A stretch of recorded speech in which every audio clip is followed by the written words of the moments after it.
Cara folds the final slip and tucks it back into the jar. Alright, that's everyone. Let's go watch the ball drop. The whole group drifts towards the TV, closer, warmer, and more tangled together than they were 10 minutes ago.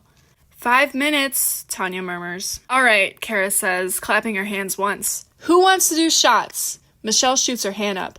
Me! The other girls nod in unison, standing up. The guys were also in agreement, standing up and following Cara to the kitchen. Good, she says, over her shoulder. If we're ending this year, we're ending it properly. The countdown ticks toward 4 minutes. Christina rubs her hands together, grinning like she's been waiting all night. Oh, finally, she says, dragging the word out like it's dessert. I've been waiting for someone to say that. She points at Cara. Make mine a big one, she declares, chin up. I'm good for it. Cara lines up the shots, fills them fast, and pushes them toward the group just as the TV announcer calls out, 3 minutes! Cara lifts her glass first. Alright, quick one. Cheers. Michelle raises hers. To surviving. Liz raises her glass up. To getting through this year without combusting.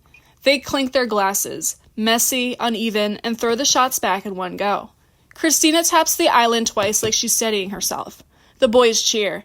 And then she whips around to the rest of the room, voice going a full octave. All right, let's go, people. Shots o'clock. Line your sleeves up. We ain't being shy tonight. She's clapping, she's bouncing, and she's doing that little shoulder shimmy she thinks counts as choreography. If you ain't drinking, you ain't partying. Let's go. Bill glances at the TV, then raises his voice just enough to cut through the low murmur in the room. 1 minute. Christina's mouth drops open, hand on her chest. Oh my god, already? I love the ball drop. It's the big shiny thing goes down and everyone screams. It's beautiful. Bill smiles. That's one way to put it. She leans harder into him, blinking slow. The screen flashes 10. And the whole room, every voice, every messy emotion, every leftover tension joins in together. 10, 9, 8, 7, 6, 5, 4, 3, 2. Christina grips Bill's arm with both hands, whispering, Don't let me fall. 1. Happy New Year! The cheer rolls through the house like a wave that instantly everyone splinters into their pairs. Christina grabs Bill's shirt, pulls herself up, and plants an absolutely uncoordinated kiss right on his lips. Bill barely has time to react before she's already mumbling something against his mouth in her thick, slurred voice. Gionni and Cara find each other's hands without even looking, and they kiss like they've been waiting all night for the countdown to give them permission. Carla and Brad meet in the middle of the living room, laughing into each other's mouths as they kiss. Tanya and Nicole don't hesitate. They grab each other by the waist and kiss like they're making up for every tense moment earlier in the night. Everyone's laughing, shouting over each other, and the whole house vibrating with that messy, joyful noise that only lasts for the first 30 seconds of a new year. Brad's the first to break away, waving his noisemaker like a baton. All right, boys, round 2. Let's go. Tom groans but follows him. Gionni grabs his coat with a resigned sigh. Craig's already halfway to the door. The noisemakers are still blaring, fireworks crackling outside, everyone laughing and kissing and catching their breath when Christina's face changes. Bill turns toward her. You okay? A sudden violent heave, and Christina projectile vomits all over the kitchen floor. It splatters across the tile with a wet, awful sound. Cara gasps, hand flying to her mouth. Oh my god! Brad from outside hears it through the door and yells, What was that? Christina sways, wiping her mouth with the back of her hand, eyes glassy and confused. I don't feel so good, she slurs. Bill steadies her immediately, trying not to step in the mess. Okay, hey, just stay with me. Cara stands there for half a second, staring at the puddle on the floor. All right, she says, clapping her hands once. Party's over. We're done. Everyone's going home. Cara's already grabbing her phone, scrolling with purpose. I'm calling cabs, she says. No one's driving. No one's walking. No one's doing anything stupid. Bill lifts Christina a little higher, keeping her upright. Good call. Christina mumbles into his shoulder. I'm fine. I'm so fine. I'm like the finest. Cara points at her. You're going home first. Christina gives her a sloppy thumbs up. The back door opens and the guys stumble in again, smelling like smoke and victory. Brad points to the yard. "We got one more!" Cara cuts him off with a single look. "No, we're done. Get your coats." Cara moves through the room with that end-of-night efficiency, grabbing bags, handing out water bottles, making sure no one leaves anything behind. "Cabs will be here in 5, she announces. "Finish your water. Shoes on. Let's go." Rebecca pulls out her phone, thumb already hovering over Don's name. She doesn't step outside yet, breathing steadying itself before she presses call. Cris rises from the other end of the couch, gives Cara a small, tired nod, and slips out the back door toward the pool house. "Night, guys," she calls softly. The door clicks shut behind her, leaving the main house a little quieter. Craig and Maria are already bundled up, standing near the front door with their arms around each other. Bill, meanwhile, has both hands on Christina's arms, trying to get her upright without letting her fold in half again. She's floppy, giggly, and absolutely useless at balancing. "Okay, up we go," Bill says gently. Christina blinks at him, swaying. "Bill, I'm like 90% gravity right now." "I know," he says, steadying her. "I got you." She leans fully into him, head on his chest, letting him do all the work. Tanya and Nicole are the first to slip out, bundled up and still holding hands, whispering to each other as they step into the cold. Their cab pulls up almost immediately, headlights sweeping across the driveway as they climb in. Carla and Brad are still buzzing from fireworks and adrenaline. They wave sloppily at everyone before disappearing into their cab. Carole and Tom follow, moving slower, more deliberate. Tom helps Carole with her scarf, she pats his chest, and they share a soft goodnight before getting into the next car Cara flagged down. Susan and Hillary gather their things quietly, offering tired smiles and quick hugs.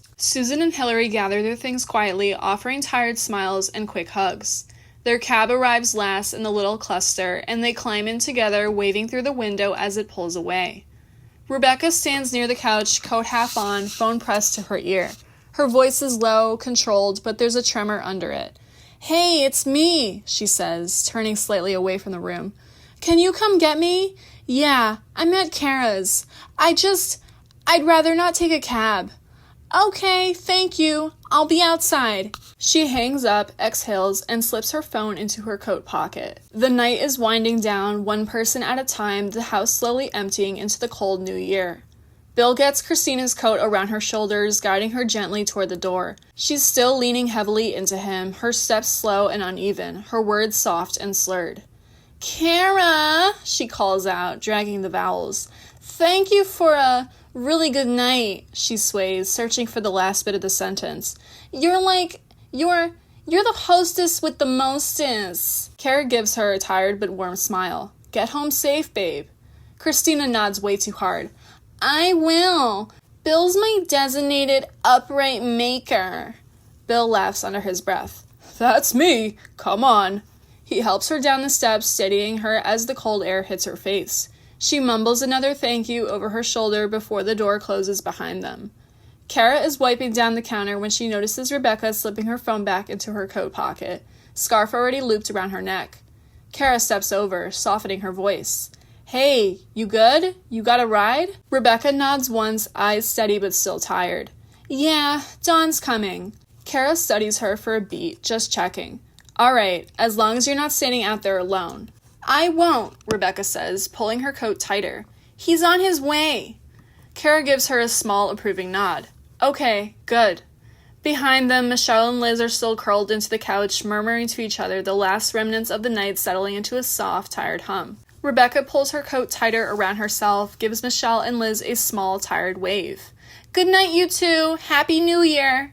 Michelle waves back from the couch. "Night. Get home safe." Liz lifts her hand lazily in return, already half slumped into the cushions. Rebecca turns to Cara next, pausing just long enough to meet her eyes. "Thanks for tonight. Really, even with everything." Her voice is soft, steady, and a little worn around the edges. Cara gives her a warm, knowing nod. "I'm glad you came. Get home safe, okay?" Rebecca nods once, then steps toward the door to wait for Dawn.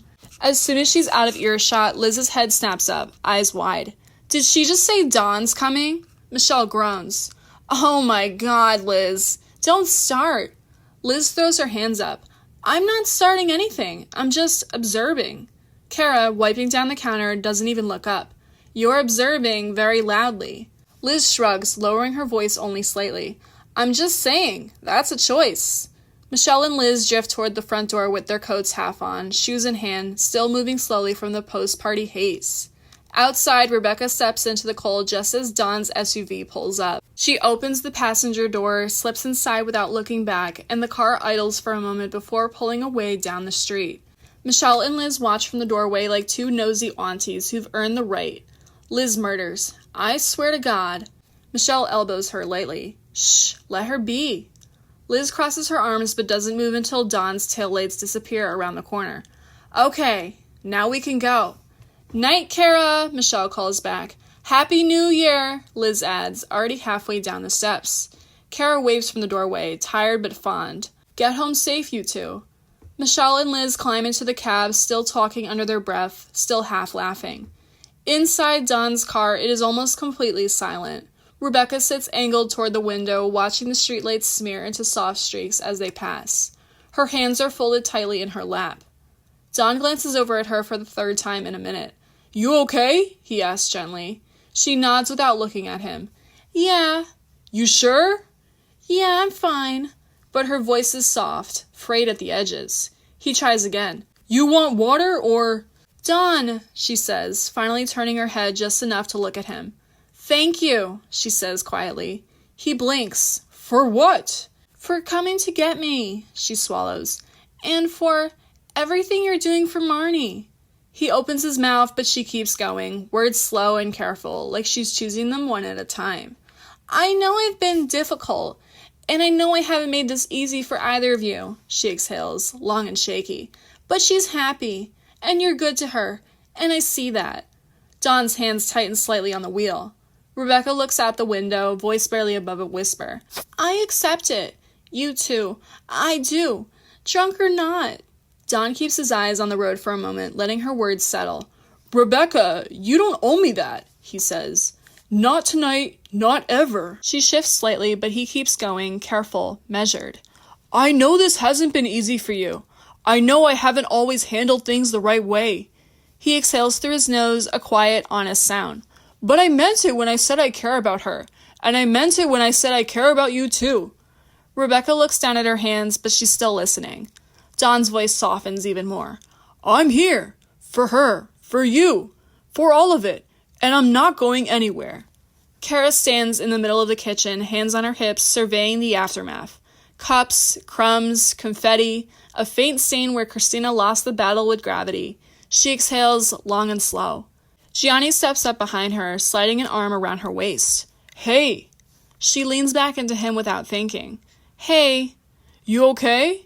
Cara nods, but it's the kind of nod that means I will be once I sit down for 5 minutes and drink a gallon of water. He presses a kiss to her temple. We survived another New Year's. She huffs a laugh.